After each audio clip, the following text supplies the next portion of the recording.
ఈ మధ్య మీరు చూస్తా ఉన్నారు కొంచెం కాక్రోచెస్ అనే ఇది కూడా అని నాకు సుమతి శతకం గుర్తొచ్చింది.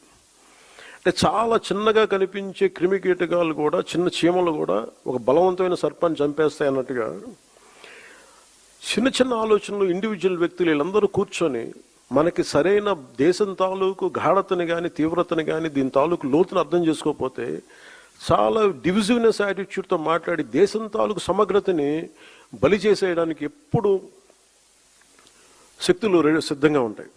అలాంటి అలాంటి ఆలోచన ప్రవాహంలో మనం చిక్కుకోకూడదు అన్న భావన తెలియజెప్పడానికి ఈ ఢిల్లీని వేదికగా పెట్టాం. అయితే చాలా కోట్ల మంది చిన్న చిన్న ఆలోచనల వ్యక్తులు కూడా కలిస్తే అది మంచి కావచ్చు, చెడు కావచ్చు, చాలా బలమైన ప్రభావాన్ని సృష్టించగలరు. అందుకని ఈ విభజనవాదాన్ని సృష్టిస్తున్నారు. లేదంటే ఇలాంటి పరిస్థితుల్లో మనం దాంట్లో భాగస్వామ్యం కాకూడదు, దాంట్లో మనం ఎంత ఎదురెడ్డి పోరాడాలని చెప్పడానికి దీని తాలూకు ముఖ్యాంశం.